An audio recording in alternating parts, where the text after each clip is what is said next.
ప్రేమ ఇదిగో ధనులార భావంబు నందిలియరే. ప్రార్థన చేసుకుందాం. ప్రేమ స్వరూపిన మా గొప్ప తండ్రి, పరిశుద్ధ ప్రభువా, మీ ప్రేమను బట్టి, మీ కృపను బట్టి మీ పాద సన్నిధిని సమీపిస్తూ ఉన్నాము. ఈ మహాపర్వదినమందు, మహాపరిశుద్ధ పునరుద్ధాన పండుగ దినమందు వేకునే లేచి సిద్ధపడి నీ మందిరానికి చేరుకునే భాగ్యం ఇచ్చారు. మీకు వందనాలు చెల్లించుకుంటున్నాం ప్రభువా.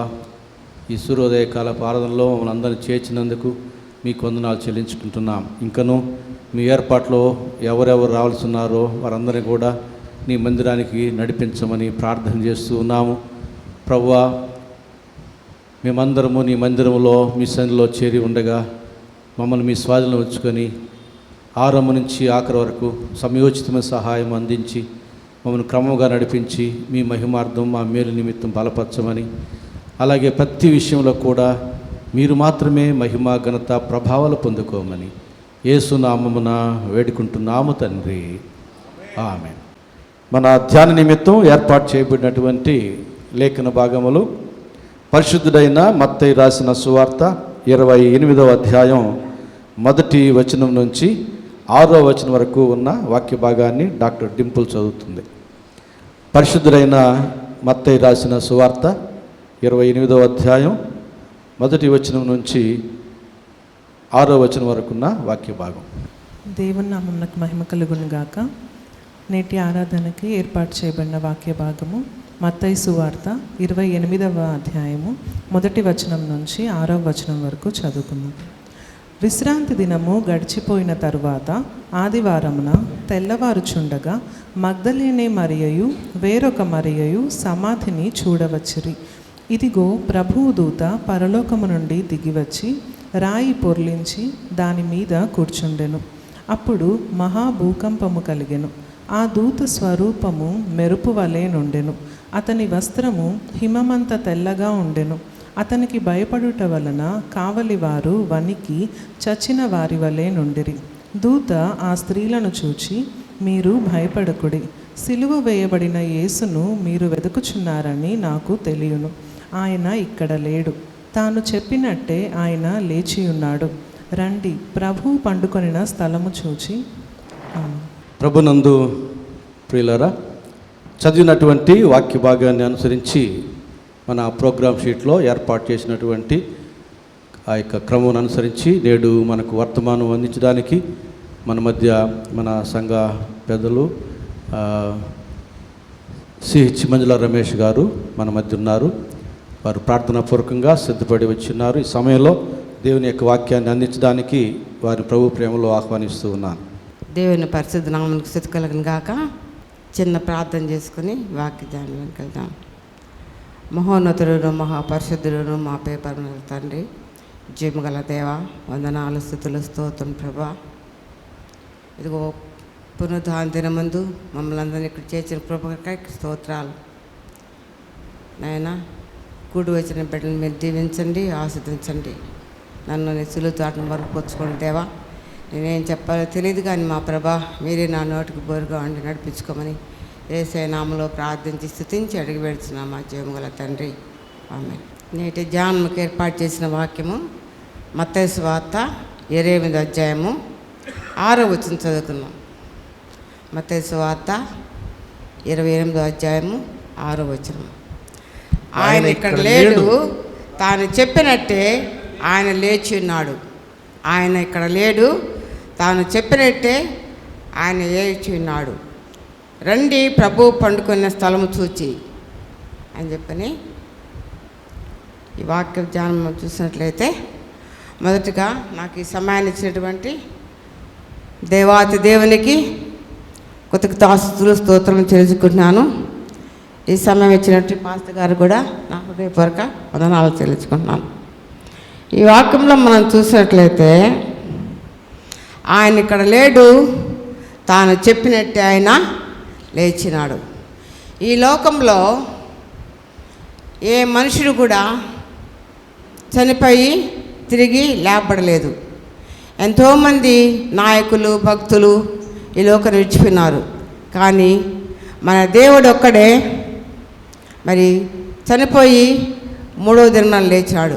మనందరి పాపముల కొరకు ఆయన సులువు మీద మోసి మన పాప భారనంతా ఆయన మీద వేసుకొని శిలువలో అనేక శ్రమలు పొంది తిరిగి ఆయన తాను చెప్పినట్టే ఆయన మూడో దినంన లేచినట్లుగా మనం చూస్తున్నాం.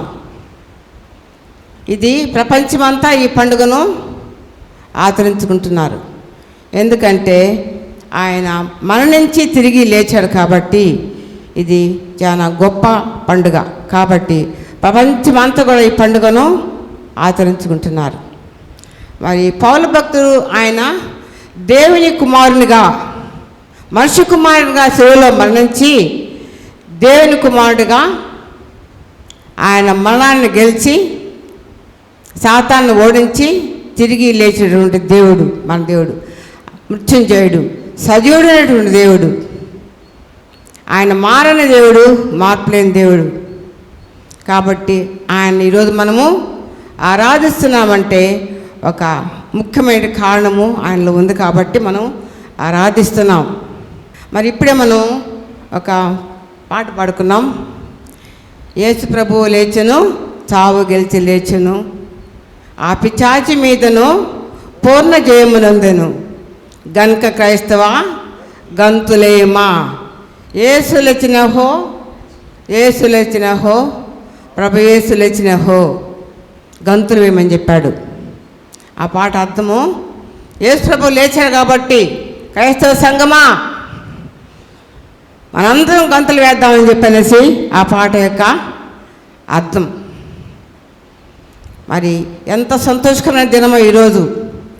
ఈ సంతోషాన్ని ప్రపంచమంతా కూడా అనుభవించుకుంటూ ఉంది. మరి యొక్క దినము ప్రాముఖ్యమైన దినము. ఇది ప్రపంచమంతటికీ జీవమిచ్చిన దినము, బ్రతికించిన దినము. యేసు వారు మరణించి మూడో దినంన లేచాడని మనం నమ్మితే మనం కూడా ఎత్తబడే గుంపులో మనం ఉంటాం. ఆయన రాకడలో వచ్చినప్పుడు మనం ఆయనలో ఉంటే ఆయన మనల్ని ఆయన వెంట పెట్టుకుని వస్తాడు. ఆయనలో లేకపోతే, ఆయనలో జీవించకపోతే మనం ఎత్తబడే గుంపులో మనము ఉండము. కాబట్టి ఆయనలో ఉండేదానికి మనము ప్రయత్నము చేయాలి. పౌలు భక్తుడు చెప్పిన రీతిగా నాకు ఇవ్వబడిన ఉపదేశము మొదట మీకు అప్పగించున్నాను. ఉపదేశం అనగా సందేశము. ఇది దేవుని చేత పంపబడిన సందేశము. అదేదనగా లేఖనముల ప్రకారము క్రీస్తు మన పాపల నిమిత్తము మృతి పొందెను, సమాధి చేయబడిను.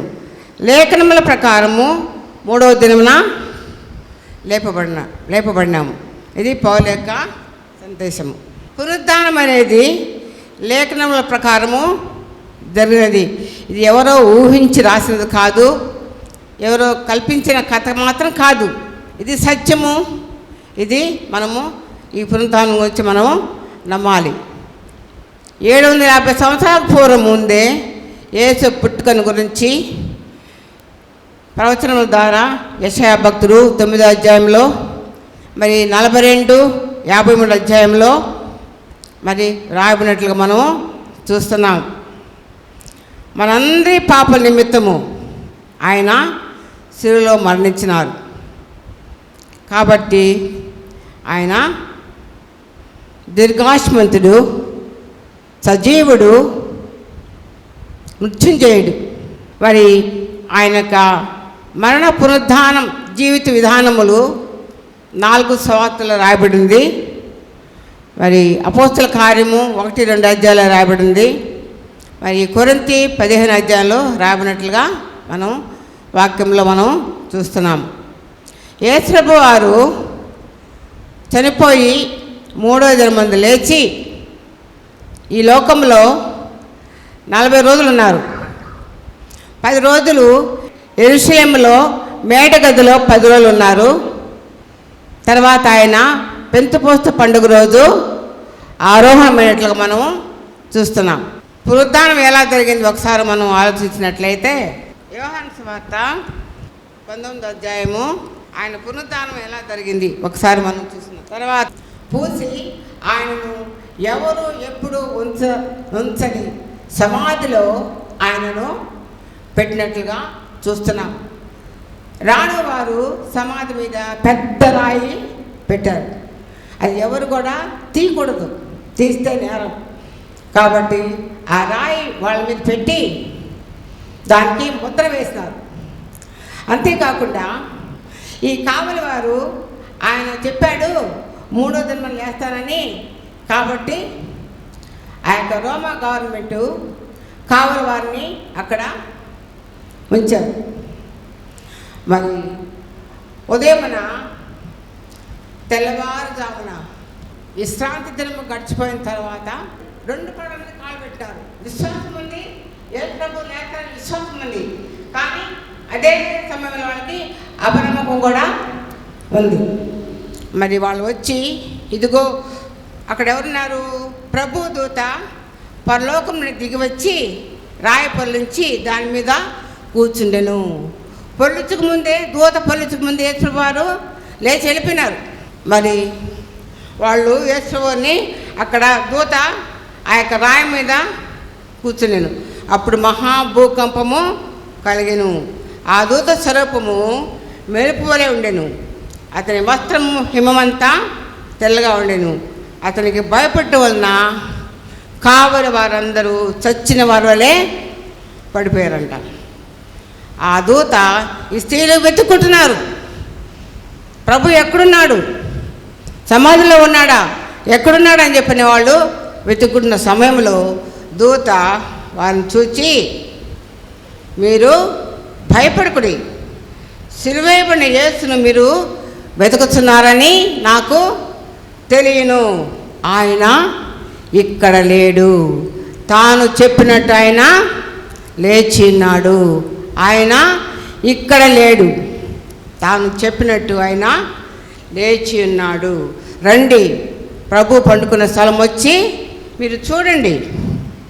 త్వరగా వెళ్ళి ఆయన మృతులలో నుండి లేచున్నారని ఆయన శిష్యులకు తెలియజేయడి.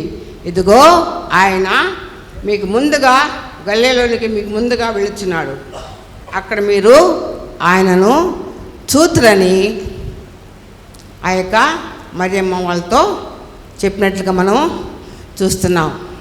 వాళ్ళకి విశ్వాసం ఉంది, కానీ అపనమ్మకం ఎక్కువగా ఉంది. అందుకే లూకాసు వార్త 24వ అధ్యాయంలో ప్రవక్తలు ప్రవచించినప్పటికీ నమ్మని అవివేకులారా, మందమతులారా అని వాళ్ళని సంబోధిస్తున్నారు. ఆయన చెప్పినాడు, ఆయన మీతో చెప్పిన రీతిగా ఆయన 3వ దినమందు లేచి ఉన్నాడు.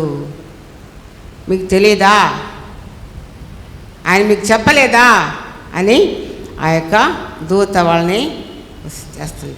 పునరుద్ధానము మరి వాళ్ళకి విశ్వాసం ఉంది, కానీ వాళ్ళు మర్చిపోయినారు. ఆయన చెప్పిన మాటలన్నీ కూడా వాళ్ళు మర్చిపోయినారు. ఈ యుగ సంబంధమైన దేవత వాళ్ళ మనోనేత్రములకు గుడ్డితనము కలుగజేసినట్లుగా మనం చూస్తున్నాం. మరి పునరుద్ధానములు రెండు ఉన్నాయి, మేలు పునరుద్ధానము, తీర్పు పునరుద్ధానము. మేలు చేసిన వారు మేలు పునరుద్ధానానికి వెళ్తారు, కీడు చేసిన వారు తీర్పు పునరుద్ధానానికి వెళ్తారు. మనము క్రీస్తులో ఉండి చనిపోయిన ఎడల ఆయనతో కూడా లేపబడతాం. సమాధిలో ఉన్న వారందరూ లేపబడతారు. 1వ దశలోని పత్రిక 4:14 మనం చూసినట్లయితే 4:14 మనం చూసినట్లయితే యేసు మృతి పొంది తిరిగి లేచినని మనం నమ్మిన ఎడల అదే ప్రకారము యేసునందు నిద్రించే వారిని దేవుడు ఆయనతో కూడా వెంట పెట్టుకుని వచ్చును. ఇది మన నిరీక్షణ. యేసు మృతి పొంది తిరిగి లేచినని మనం నమ్మిన ఎడల అదే ప్రకారము యేసునందు నిద్రించిన వారిని దేవుడు ఆయనతో కూడా వెంట పెట్టుకొచ్చును. యేసునందు ఆయనతో ఉన్నట్లయితే మనము ఆయనతో కూడా వెంట పెట్టుకుని వస్తాడు. ఆయనలో లేకపోతే ఆయన మనల్ని వెంట పెట్టుకుని రాడు. అందుకని మనం ఏం చేయాలంటే మన జీవితాలు ఎలా ఉన్నాయో ఒకసారి ఆలోచించుకోవాలి.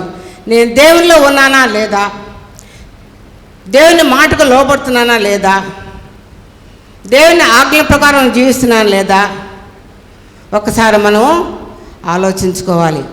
మనం దేవుళ్ళే లేకపోతే మనం మృతి పొందిన తర్వాత ఆయనతో కూడా మనల్ని వెంట పెట్టుకొని రాడు. అది మేలు పునరుద్ధానం. తీర్పు పునరుద్ధానం అంటే అది రెండవ రాకడలో జరుగును. మన క్రియల చొప్పున మన క్రియల చొప్పున దేవుడు ప్రతిఫలమిస్తాడు. అక్కడ తీర్పు జరుగుతుంది. నేను మంచి క్రియలు చేసినట్లయితే పరలోకానికి వెళ్తాము. నేను మంచి కార్యం చేయకపోతే నరకంలోనికి వెళ్తాను. లాజరు ధనవంతుడు చూసినట్లయితే ధనవంతుడు మంచి కార్యం చేయలేదు కాబట్టి ఆయన నరకంలోనికి తోయబడ్డాడు. లాజరు దేవుల్లో ఉన్నాడు కాబట్టి దేవుణ్ణే ప్రతి అడిగినాడు కాబట్టి లాజరు అబ్రహాము రొమ్మున అనుకున్నట్లుగా మనం వాక్యంలో చూస్తున్నాం. పునరుత్థానం వల్ల మనకు కలుగు కొన్ని ఆశీర్వాదాలను ఈరోజు ధ్యానించుకున్నాం.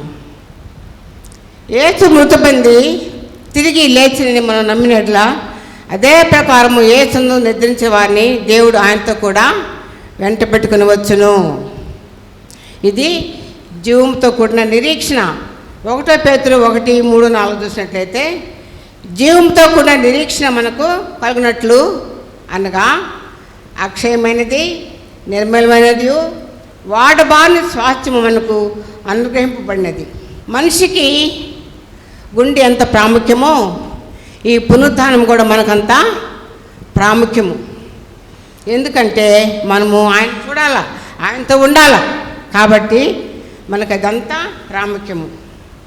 ఇది ఆయన వాగ్దానం చేశాడు. నిర్మలమైనది, వాడబాని స్వాస్థ్యము మనకు ఆయన అనుగ్రహించబడింది. ఆయన ద్వారా మనకు పునరుద్ధానం ఉందని నిరీక్షణ మనకు కలిగి ఉండాలి. ఆయన చనిపోయి తిరిగి లేచినాడు కాబట్టి మనం కూడా చనిపోయి తిరిగి లేస్తామని నిరీక్షణ మనకు ఉన్నాడు. ఒకడు కొత్తగా జన్మిస్తేనే కానీ దేవుని రాజ్యంలో ప్రవేశింపడు.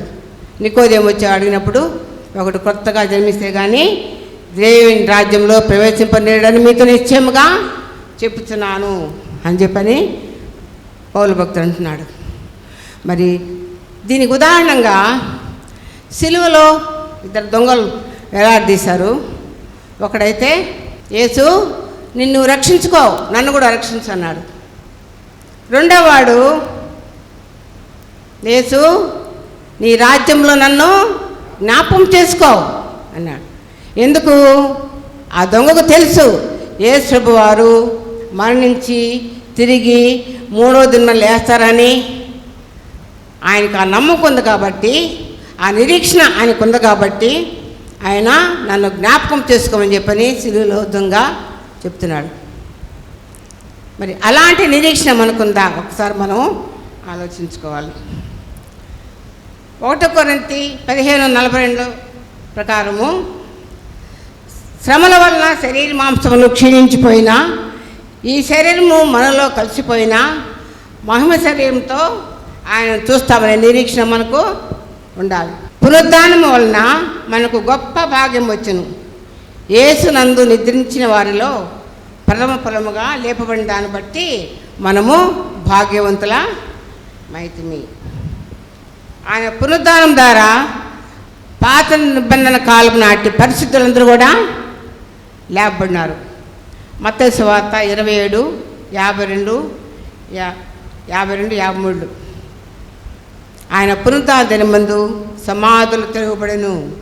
నిద్రించిన అనేక మంది పరిశుద్ధులు శరీరములు లేచును. వారు సమాధుల నుండి బయటకు వచ్చి ఆయన లేచిన తర్వాత పరిశుద్ధ పట్టణంలో ప్రవేశించి అనేకులకు అగుపడిరి. ఆయన మరణపు ముళ్ళను విరిచి మరణమును జయించి మనకు మరణం లేకుండా చేసినటువంటి గొప్ప దేవుడు మన దేవుడు. క్రీస్తు పునరుద్ధానము ఉందని రుజువు చేసుకున్నాడు.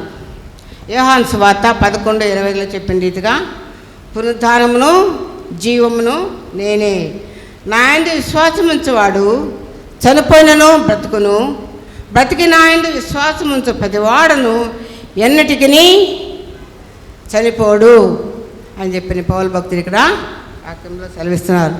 మరి ఈ యొక్క పునరుద్ధాన శక్తి వలన, ఈ యొక్క పునరుద్ధాన బలం వలన మన జీవితాలు, మన నిరీక్షణ ఎలా ఉందో మనం ఒకసారి ఆలోచించుకోవాలి. ఆ యొక్క దొంగ యొక్క నిరీక్షణ, ఆయన లేస్తాడని, ఆయన పరదేశం ఇస్తాడని ఎంతో నిరీక్షణ కలిగి యేసు ప్రభు వారిని అడిగినట్లుగా చూస్తున్నాం. మన జీవితాలు ఎలా ఉన్నాయి ఒకసారి మనము ఆలోచించుకుని వార్తన విన్నాం. పునరుద్ధానం వలన కలుగు విజయాలు, మనకు ఏ విజయాలు కలిగినాయి ఒకసారి ఆలోచించుకున్నాం. పాపంపై విజయం, పాపం వలన వచ్చే జీతము మరణము, అయితే దేవుని కృపావరము క్రీస్తు చేసినందు నిత్య జీవము, రోమా 6:23. ఆ యొక్క విజయాన్ని మనకు, పాపంపై విజయం మనకు కలుగజేశాడు యేసుప్రభువారు. ధర్మశాస్త్రంపై విజయము, ఇప్పుడైతే దేని చేత నిర్బంధించబడతామో దాని విషయమై చనిపోయిన వారమైతే ధర్మశాస్త్రం నుండి విడుదల పొందుతుంది. మనము ధర్మశాస్త్రం నుండి మనకు విడుదల కలిగింది. యోహాను సువార్త 11:20 ప్రకారము అందుకు యేసు పునరుద్ధానమును జీవమును నేనే, నా యందు విశ్వాసం ఉంచువాడు చనిపోయినను తిరిగి బ్రతుకును అని యేసు ప్రభువారు నా యందు విశ్వాసించినవాడు చనిపోయిన బ్రతుకునని వాగ్దానం ఇక్కడ చేస్తున్నాడు. కాబట్టి ఈ పునరుద్ధానం వలన మన సాక్ష్యం ఎలా ఉందో ఒకసారి ఆలోచించుకోవాలి. మనము ఆయనను ఎక్కడ వెతుకుతున్నాము? జీవం లేని సమాధులు వెతుకుతున్నామా? మన హృదయాల్లో ఆయన వెతుకుతున్నామా? మన ఇంట్లో ఆయన వెతుకుతున్నామా? మన సంఘాల్లో ఆయన వెతుకుతున్నామా? మన వ్యక్తిగత జీవితాల్లో ఆయన వెతుకుతున్నామా? ఒక్కసారి మనము ఆలోచించుకోవాలి. మరియా అనేక మంది స్త్రీలు ఒకటికి వచ్చి ఆయన ఎక్కడ వెతుకుతున్నారు? జీవము లేని సమాధుల్లో, జీవము లేని సమాధుల్లో ఆయన వెతుకుతున్నారు. మనం ఆయన ఎక్కడ వెతుకుతున్నాం? జీవములు లేని సమాధులు వెతుకుతున్నామా? లేకపోతే మన హృదయాల్లో ఆయన వెతుకుతున్నామా? మన హృదయాల్లో ఆయన వెతికినట్లయితే, మన సంఘాల్లో ఆయన వెతికినట్లయితే, మన కుటుంబంలో ఆయన వెతికినట్లయితే ఆయన మనకు పునరుద్ధాన జీవితం మనకు ఆయన అనుగ్రహిస్తాడు. మరి యోబు సాక్ష్యం ఇచ్చిన రీతిగా, యోబు 19:25 చెప్పిన రీతిగా, నా విమోచకుడు సజీవుడనియు ఆయన భూమి మీదకి వచ్చినప్పుడు నేను చూస్తాననియు, నా మట్టుకు నేను కన్నులారా ఆయన చూస్తాననియు సాక్ష్యం ఇచ్చినాడు. మన సాక్ష్యం ఎలా ఉంది? మనం ఆయన ఎక్కడ చూస్తున్నాం? సమాధుల్లో చూస్తున్నామా? మన సంఘాల్లో చూస్తున్నామా? ఒకసారి ఆలోచించుకోవాలి. ప్రకటన గ్రంథంలో చెప్పిన రీతిగా 1:18 నేను మొదటి వాడను కడపటి వాడను జీవించేవాడను ముద్రనేతను కానీ ఇదిగో యుగములకు సజీవుడు నేన్నాను. ఆయన యుగములకు సజీవుడు, ఆయన యుగములకు సజీవులు, మొదటివాడు కడపటివాడు జీవించేవాడు ముద్రనేతని కానీ యుగములకు సజీవుడు. ఆ దేవుణ్ణి మనం వెతకాలా, ఆయన్ను మనం ఆరాధించాలా, ఆయన మన హృదయంలోనికి ఆహ్వానించుకోవాలా. మరి ఆయన చెప్పిన మాట ప్రకారం మనం చేయాలా. ఇలా ఉండేదానికి ప్రభువారు తన కృపను మనందరికీ దయచేయునుగాక. ఆమేన్. ప్రభునందు ప్రియులారా, వేకుజాములో స్త్రీలు ప్రభువుని వెతికి కనుగొన్నటువంటి విషయాన్ని స్పష్టంగా చాలా చక్కగా ఆంటీ మనకు తెలియజేసి ఉన్నారు. మరి వారికి సంఘపక్షంగా నా హృదయపూర్వక వందనాలు తెలియజేస్తున్నాను. వర్తమానికులైనటువంటి ఆంటీని బహుగా దీవించి వారిని, వారి కుటుంబాన్ని, వారి పరిచయను ఆశ్రయించి వారిని ఘనపరచునుగాక. లేచి నిల్చండి. ప్రభు ప్రార్థన ఆశీర్వాదంతో సెలవు తీసుకుందాం. పరలోకమందున్న మా తండ్రి, మీ నామం పరిశుద్ధపరచబడునుగాక, మీ రాజ్యం మాకు వచ్చునుగాక, మీ చిత్తం పరలోకమందు జరుగుచున్నట్టు భూమి యందును జరగనుగాక. మాకు కావలసిన ఆహారం అనుదినము దయచేయము. మా రుణస్థులను మేము క్షమించి ఉన్న ప్రకారం అపరాధములను క్షమించము. మమ్మల్ని శోధనలోనికి తేక దుష్టు నుండి తప్పించము. ఎందుకంటే రాజ్యము, బలము, మహిమ నిరంతరము నీవై ఉన్నావు తండ్రి. ఆమె. మన తండ్రి అయిన దేవుని ప్రేమయు, మన ప్రభు అయిన యేసుక్రీస్తు కృపయు, పరిశుద్ధాత్మ కన్యని సహవాసము, సమాధానము సదాకాలం మనకందరికీ దేవుడు అనుగ్రహించి బలపరచునుగాక. ఆమెన్.